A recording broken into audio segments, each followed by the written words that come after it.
All right. It's been a minute. It's been just a minute. Let me just let's put that there and little clickety clackety there. 3, 2, 1. Yo, what's going on, Arkansas Razorback fans, SEC fans? Look at this. What's going on back here? I don't even have my camera set right. Can we just? How about? Do we need to turn it? Is that what's going on here? Oh, there it is.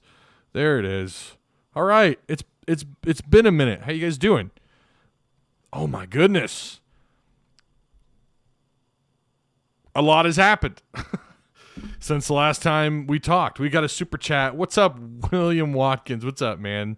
In here representing Natural State Sports. What's going on? Support the locals with the $5 super chat. You're the man, William Watkins. You are the man. He's also in our Discord, so you guys should join that if you haven't already. Okay, we've got dinner. We're gonna go meet some friends at somewhere, Logan's Steakhouse, I guess, in Fayetteville, at like 6:30. So I gotta make this. I can't carry it on. It really does need to be actually less than 30 minutes. So. First off, thank you guys. Remember, let's get the likes. Let's get the likes up, okay? Let's get the likes up. Share the stream. Share it across social media. That's awesome if you do that. Check out all the links provided for you down below in the description box, as always. There's all sorts of stuff. PT and Patreon update, by the way. We had some new people in the Patreon. Where are they? Where are those silly kiddos? Tyler Edmonson, Danyel Hadley, Anthony White, Timothy Whiseant, George Rector, Sean Norris, Randall Hunt, Kelly Marie, Alex Strecker, John Goodman, love that name, Mathew Hestand, that's a baseball name, close to it, Doug Stubbs, of course, Dougie, of course, Jenna Mayes. Well, our 6-year-old loves Jenna Mayes, former pre-K teacher. Justin Kipper, John Hawes, Mark Dodson. If I left anybody out, I do apologize. Remind me and I'll add your name to the list. Look, that's an updated list. I used to just kind of leave it up there, but yeah. I appreciate you guys. Super chat. Jenna Mayes with the $5. Oh, hello, Jenna. Hello. Again. Super chat, Patreon, PayPal, whatever you guys do, it means a lot. If you haven't had a chance to check it out, I did do a little 25-minute video with Mark Rogers. If you guys don't already, you need to check his stuff out. The guy does really good.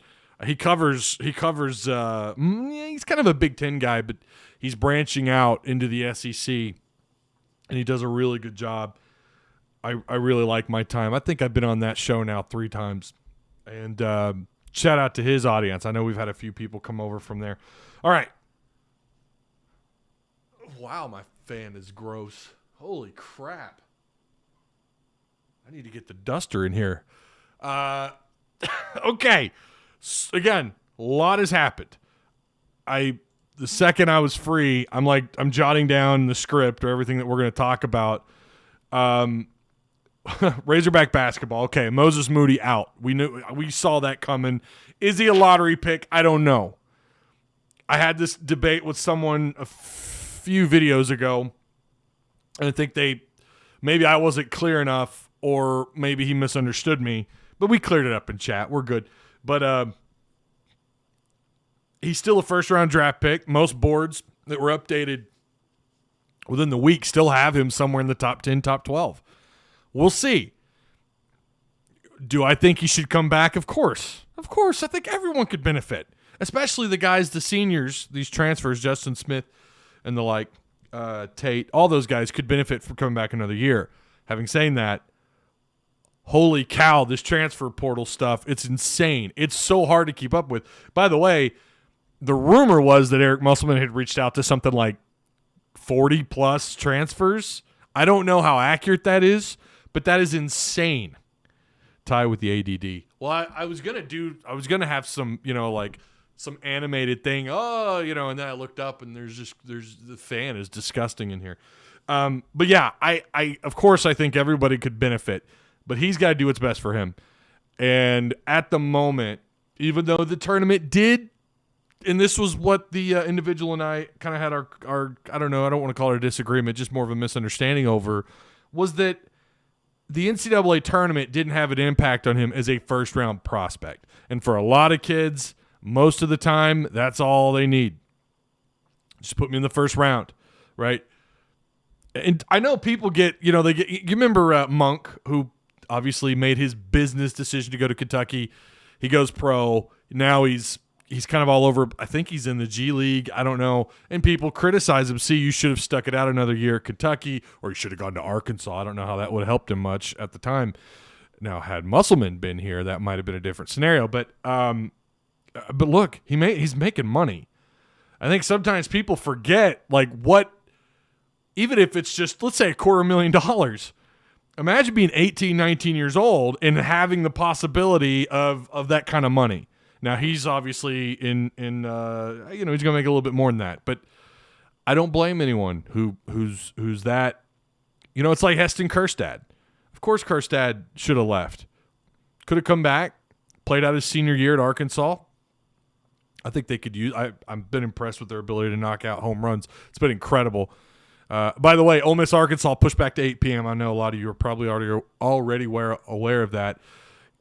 Would love to see the Razorbacks win this series. It's going to be tough. But if you can go on the road and beat Mississippi State, you sweep them. Why not Ole Miss? You own the state of Mississippi. Let's just be consistent here. But you don't blame these kids when they flash that kind of check in front of you. Like, hey, look, man, you can make some serious money. How many of us would really turn that down? Even now, even if you're financially set right now, it would be hard to turn that. Or if you've got a career job and here's someone else offering you crazy amount of money. So we wish him the best, obviously. Moody, I don't know if he's a lottery pick still or not. Like I said, I do think the tournament had an effect on him being a lottery guy. I probably should have been more clear about that the first time we talked about it several videos ago or live streams. So we'll see where he ends up. See what he does. All right. Oh my gosh, the transfer portal stuff is insane. Chris Likes, you pick him up, the point guard out of Miami. Well, I've seen him listed at two different sizes. I've seen 5'7" and I've seen 5'10". He's small. Let's just say that. I mean, he's at least sub 5'10", 160-pound point guard. What I love about this, obviously, Tony and Ahmoud, who are big-time additions. Stanley Ahmoud, who was 6'6", 210, shooting guard out of South Dakota with the Coyotes over there. And then, of course, is it Audis or Odessi? I don't know. Odessi, oh, Bessie. Odessi Tony, 6'6", 190-pound guard out of Pitt. What I love about these guys, first off, they're 6'6" guards. I mean, you're so deep with your guard play, and you're long still. Like, you didn't sacrifice a whole lot of size this year. Again, Justin Smith, who's not a guard, but still, Justin Smith, you're going to miss that size. But what do you gain out of these three? Who else still leaves? And let's not forget about Kamani Johnson, 6'7", 215-pound kid that transferred out of Little Rock. By the way, that kid averaged nearly a double-double down there, 11 points, 7 rebounds, I think right at about 7 rebounds. So you still got Kamani Johnson in the picture. But your guards right now look like this. Devo, KK, JD Note, Chance Moore, Tony, Likes. So that's 1, 2, 3, 4, 5, 6. Yeah, Robinson, 6 foot. Again, you're talking about a potential one guy, right? Like, you're not as, how good are his ball handling skills? Can he drive the lane? Can he be the guy on the floor on both ends? What can he do from a scoring perspective? We don't know. The jury's out on KK. I think his ceiling is high. But I mean, he's a point guard. Likes, I think, if you watch his video, what's crazy about Likes is this kid is not afraid to drive the lane. He's not afraid to draw contact. He reminds me a little bit of Desi Seals. A little bit like a Desi Seals in that regard. I mean, he puts his life, limbs, his body on the line. It looked like to me, and honestly looked a little bit smoother when trying to drive the lane, which is surprising for someone who's 5'10". So let's talk about the years those guards have remaining, and then we'll move on to the forwards. JD Note, technically, because again, you gain this year back because of the COVID, because of the NCAA. 2 years there. Devo still has his 4. KK still has his 4. Chance Moore obviously is going to have 4. Tony, I think it's 2. Chris Likes is 2. Likes and Tony, I could be wrong on. Someone correct me there. Then you look at Stanley. So moving on to the forwards, Stanley Amoud, who's 6'6", who's really – is he a combo guy? I don't know if he – 6'6", 210. I think of him more as a guard, as more of like a shooting guard. If you watch his video, can stretch the floor, will drive the lane. He kind of does a little bit of everything. Someone I saw on Twitter compared him to Moses Moody. That's not fair to do that. You're talking about a first-round draft pick. Is similar in size, though. Kamani Johnson, 6'7", 215. He's going to have 2. So Amoud will have 1 year. I'm not sure how accurate that is. I thought that should be 2 years. I'm pretty sure. Maywin, Akal Maywin, remember him, 6'10", 210. He's going to have 3 years. Connor Vanover still has 3 years. Jalen Williams will have his 4 because he was a freshman, and again, that year doesn't count. Am I missing anybody here? Scrolling down on my notepad. We talked about Kamani, Jalen. So, yeah, I mean, you're deep. I don't know about scholarship distribution. I thought they were, even with Moody going pro, I thought that only gave them room for 1 more with scholarship distribution. I'm a little disappointed in the NCAA's inability to come in and just, you know what, we need to change this because of last year, because of these unprecedented times. We need to expand or allow there some cushion for scholarship distribution. And I know, too, like not all schools are able to do that. There's a lot of schools in Division I. So it's hard to keep everybody happy. And not only just, not just keeping them happy, but them being able to do that, right, with their scholarship distribution. What can they do as far as, how much room, how much cushion, how long, do you allow them maybe some cushion on their distribution there? So let me get caught up on chat here. I've been staring at my notepad. Mark Douglas, what's up, Mark? How you doing, man? Wonder if Moody's lack of production attorney was the usual Kentucky one and done when the lottery pick players slack off, not wanting to get hurt.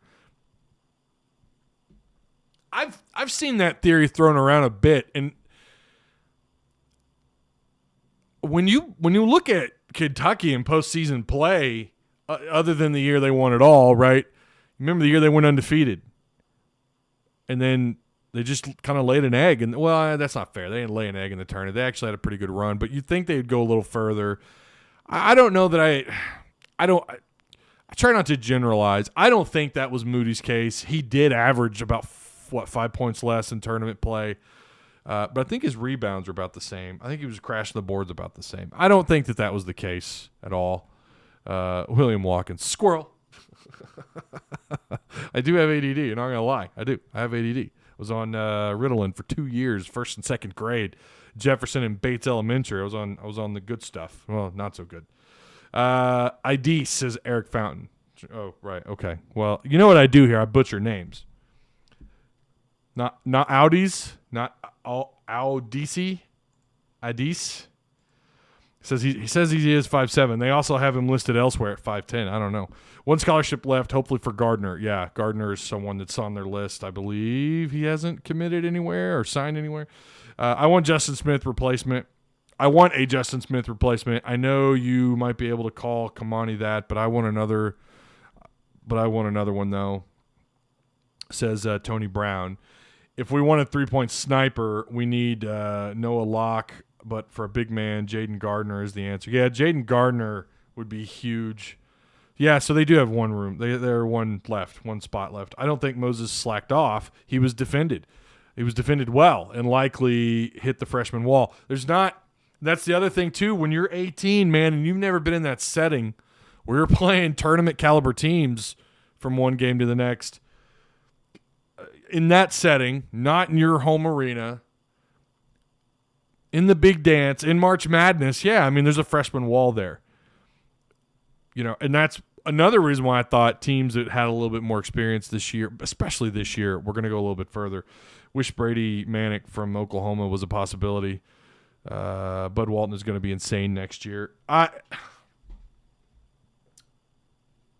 am so excited I hate that Moses Moody didn't get to experience Bud Walton at even just close to capacity, at like even just 15,000.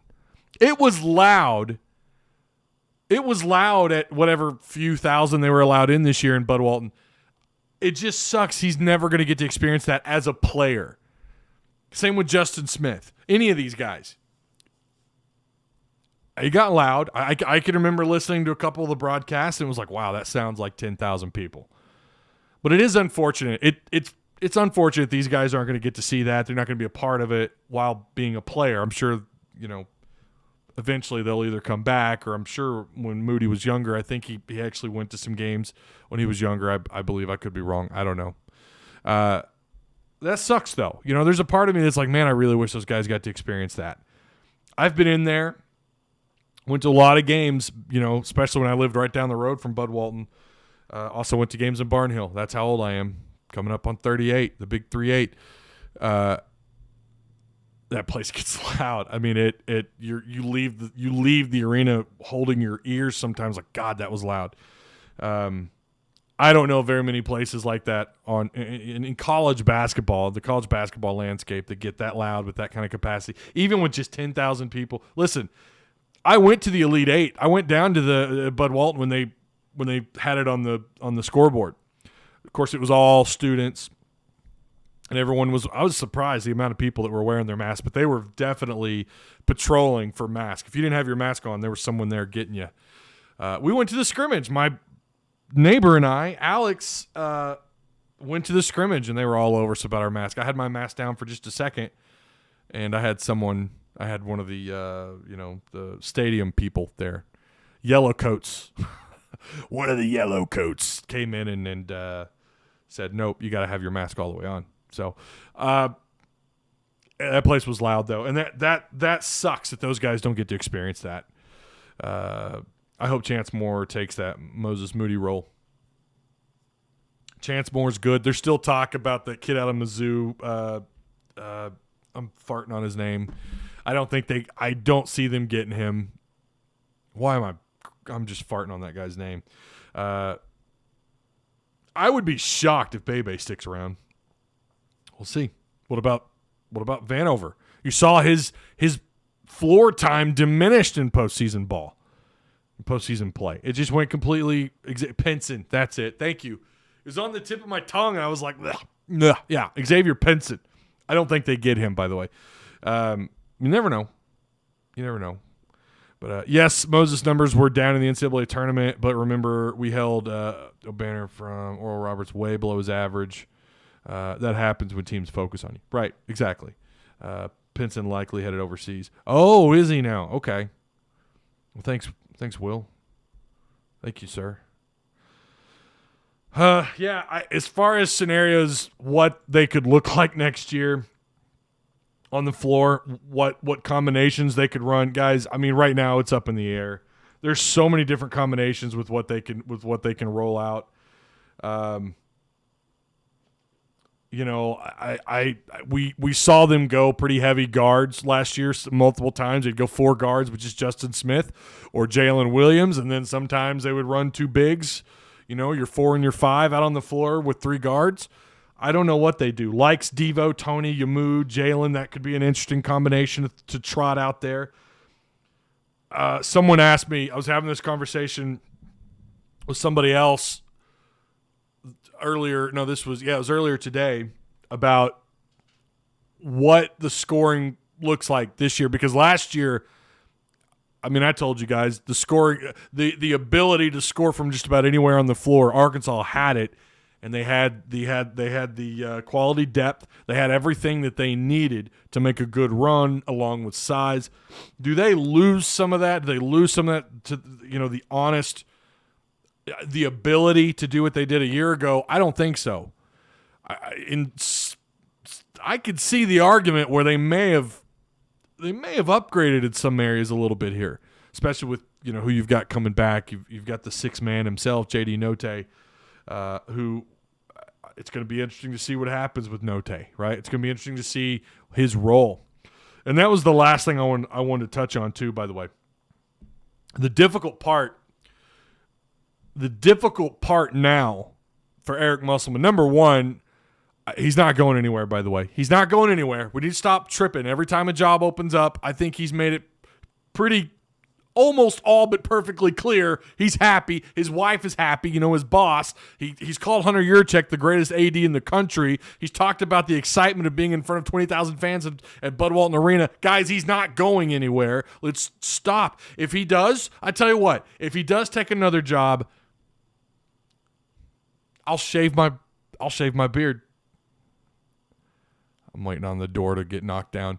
I'll shave my beard if he takes another job. I'll do it right here, live stream. That's how confident I am. I shouldn't throw that around so willy-nilly. I shouldn't do that because I really the baby face times 10 here. That's probably the last thing I need to do. I need to stop being so liberal about shaving. But that's how confident I am. He's not going anywhere. So for him now, I think he's secured. I don't know if he's actually signed a contract or not. If there's some sort of game being played between the two camps, I don't know. But I think Eric Musselman really enjoys working for Hunter Yurchek. So the difficult part now, staff, I don't know if everyone comes back. It's highly unlikely when you make that kind of run with the reputations that this staff has. I don't know. If he manages to keep the staff intact, oh my, wow, that's huge. Not just for on the court play, but for recruiting. It'd be great. But then when the rubber hits the road, when things get going, the difficult part is going to get everyone to buy in and accept their role in this team. You're talking about the ability to rotate. How many guards? 6 guards? How many forwards? How many guys down low are you going to be able to rotate? You're going to have to – it's going to be difficult. And we talked about this a little bit last year. It's going to be hard to keep everybody happy. Desi Seals lost playing time. He's out. I'm thankful he waited till the end of the year. I liked what contribution he gave the Razorbacks especially during the regular season early on. We really thought, boy, this is just Desi Seals. It's his it's his team. It felt that way. And then, of course, Justin Smith got hurt, and then you had to really rely on. And I realize those are different positions, but you get what I'm saying as far as the potential of scoring and getting things done on the floor. Because Smith did start to emerge as somebody, and then he got hurt, and then it was like, well, what's going on with Moody? What's going on with Connor Vanover, someone that was so highly touted in the offseason? What's up with, Tate's a good defender, but we're not getting anything from an offensive standpoint. KK, something's going on with KK. Devo wasn't seeing the floor a whole lot. But so Seals, you saw how the year progressed. Devo starts seeing the floor more. Justin Smith is 100% healthy. Jalen Williams starts gelling. And you saw the change, right? These guys bought in. That's what made this year so successful. Sweet 16 was successful. Had they been eliminated at the Sweet 16, look, that's where I felt like that's where I thought they would end up, or at least their potential. Had I filled out a bracket before the season, I don't know that I would have put them in the Sweet 16 or not. I don't know. I was still so worried about the one and done or two and done that's haunted Arkansas forever since the 90s. But this team evolved as the year went on. They bought into their roles. Desi Seals didn't. Eventually, he transfers at the end of the year, right? But this offseason, going into November, getting ready, or coming out of October and getting ready for November, these guys got to buy into their role, whatever it is. That's going to be a challenge for Eric Musselman. That's going to be the challenge if he's going to play this every year, where he's bringing in 4 transfers and then also trying to recruit guys. You look at last year, he was able to do it, right? Top 10 elite class, a great class, along with guys like Justin Smith and so on and so forth, right? Tate and those guys. You're able to bring them in and mold them into something special, and they all bought in. If he can do that year in and year out, that takes a different kind of coach. We're stepping into new territory as just for college basketball in general. So it's going to be intriguing to see. All right, the very last thing, I'm going to have to make this the last portion of the show here. Let me get it on chat. Am I missing anything? Thank you, Ty. Muss isn't leaving, people. By the way, rest in peace, DMX. Yes, I listen to DMX. X gonna give it to you. I mean, come on. Y'all gonna make me lose my mind up in here. I mean, come on. DMX is the GOAT. Who didn't like DMX? You know, I remember seeing Ropers at Fayetteville, like walking around quoting DMX lyrics. Rest in peace to him. 50 years old, too young. You think guys like that were so big back in the the 90s, early 2000s, you just think they're going to live on forever. But rest in peace, DMX. Last thing we're going to talk about, football really quick. I'm going to try and depth. What do you say, Ty? Quality depth. Yeah, I think they've got it again. I forgot who it was, and someone had mentioned it in Discord. There was an ESPN analyst who took to Twitter and said they had Arkansas as a top 10, top 12 team, may put them in the top 5 now. Yeah, I look, I don't think they get that. I don't think the AP, Coaches Poll, the USA Today, Frank's down the road poll, I don't know that anybody gets the respect or that Arkansas is going to get that kind of respect, but it wouldn't shock me to see them be placed in the top 10. This is looking like another Sweet 16, Elite 8, who knows beyond that kind of team, especially if you get the guys that you want to come back from just last year. Obviously outside of Smith, Tate, and Moody, but those guys that you want back, you get them all back. Yeah, they're going to be special. USA Today hates us. Laugh out loud. They want Musk gone as quickly as possible. Yeah. All right, football scrimmage. I was there, and that's what I was on Mark Rogers' show to talk about. And I did have a couple of you in my DMs after the scrimmage asking me if I was going to go live. I just wasn't able to. Arkansas, look, I'm going to say this, and this could be its own show. I've debated just doing a breakdown of what I want to see on April 17th, kind of reacting to what we saw in scrimmage number 2, going into scrimmage number 3. I wouldn't take, if you listen to me on Mark Rogers, listen, and I think I made it clear there too. It's just a scrimmage. That's all it is. It's not a big deal. Tyler Wilson wasn't flawless in scrimmages. I remember Brandon Allen's scrimmage before his last year here when he went on to, be special that year. The best year he had at Arkansas. It was incredible. It's the reason why he got drafted. His scrimmage, I can remember people bitching and moaning about it. I can remember people bitching about Tyler Wilson. Well, we lost our vertical game. Now that Ryan Mallett's gone, Tyler Wilson sucks. He didn't look good in the scrimmage. And then look what he did in 2011. It was special, right? Don't look at 2012. That wasn't his fault.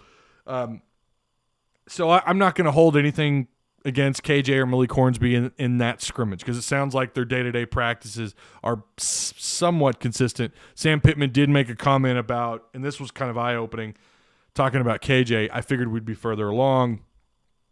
But then he's also giving KJ compliments too. So there wasn't, the receiver-quarterback connection just wasn't happening. I really thought we'd be seeing a lot more pitch and catch between the quarterback and receivers in that second scrimmage. Didn't see that. Was impressed with Dorian Gerald. I mean, he was in the backfield, it seemed like 50% of the time. If he stays healthy, Gerald could be a contributor. I was impressed with that KJ Jefferson throw to Mike Woods that went 75 yards downfield. And by the way, KJ hit him in stride. And of course, Mike Woods went on to score 75 yards. I believe it did end up getting called back because of an illegal man downfield. Simeon Blair, that was the guy leaving the stadium. I'm like, I was impressed with Blair. The guy was all over the field. He was combating last year just to make the 2 deep. This year, he could be competing to start, especially with the kind of spring that he's had so far. In that scrimmage, he was everywhere. I think he had a pass defended and an interception. I don't know how many times his name was called over the intercom, but it was a lot. So, yeah, impressed with him. Jalen Catalon, no surprise there, right? You had the T.J. Hammonds run. How far did that go? 75 yards, I think. Maybe it wasn't. I don't know. But it was a good long run. But I felt like it was a defensive-favored scrimmage. What I want to see in this next scrimmage is obviously I want to see quarterback, receiver. I want it to a little bit more pitch and catch. Look, in having this conversation with a friend of mine, maybe Arkansas secondary is where it should be at this point, especially with the names you have in the secondary: Monteric Brown, Jalen Catalon, Joseph Fouché. You've got Miles Slusher, who's in your 2 deep, a guy that could probably start in a handful of SEC schools. You've got him as your backup, right? I think the jury's still out on Hudson Clark. But, I saw the Penn State transfer. There was a play. It was a fade route down the sidelines. I think it was KJ who threw the deep ball, and that kid Gordon was all over it. Was toe to toe with someone like Treylon Burks, the 6'3", 225-pound horse. He's a horse. It's like trying to defend a horse. And this kid went toe to toe with him. So we'll see what happens there. That's going to be something I'm looking at too. Does the secondary are they just dominating these scrimmages? I think the first scrimmage went in the favor of the offense a little bit, but again, I wasn't there. I was down in Florida, so I can't speak to it. And what I read was kind of mixed reviews from different people who were there. But yeah, I hope that there's some progression there from scrimmage 2 to scrimmage 3. And remember too, guys, it is just a scrimmage. What you're seeing, they practice a lot of situationals in the second scrimmage. There's not one. You can't walk away from a scrimmage and be like, nope, we're going to go 0-12, or nope, we're going to go 12-0. You're just not going to do that. I've had this debate with people. You can't do that with a scrimmage. You just can't. You don't know really what you have. It's why the idea of playing an opponent in a scrimmage like preseason NFL football, I think, is a good idea. Gundy brought that up. Could you imagine being able to just play like 120 plays with Oklahoma State or something as a scrimmage? Get a little bit better feel of what's going on, right? Instead of your 1s and 2s playing against each other on the same team. So I just hope they're further along. The offense, I hope they find some rhythm. I don't think they had in this second scrimmage, and I hope that they're able to find that rhythm. I'm being told it's time to go. I know this is early, but is Texas beatable? We play them early, so I was just wondering. Yeah, you play them right after you play Rice. I'll cry. You know what? I don't know yet, Tony. I don't know. We'll have to wait and see. Where the quarterbacks are, and I still think it's KJ's job to lose. By the way, we'll see where they're at the end of fall camp. You guys know me. I'm not one to tell you one thing or the other. I feel like Texas, are they, gettable is now a kind of a trendy thing to say amongst Hog fans on Twitter. Is Texas gettable? I think so, but I just don't know enough about what's going on at Texas. Obviously, after spring, going into summer, and getting into fall camp, I'm going to do as much research as I always do every year, and I'll lay it out for you, what I think game by game. So, all right, Ty, thanks, man. Be here next time as well. All right, Tony, I appreciate it. I appreciate all you guys. Super chat. You guys are rock stars, Patreon supporters. Special shout out to all of you. Remember, subscribe if you haven't already. Check out all the links provided for you down below in the description box, and I'll see you guys on the next one. Woo pig.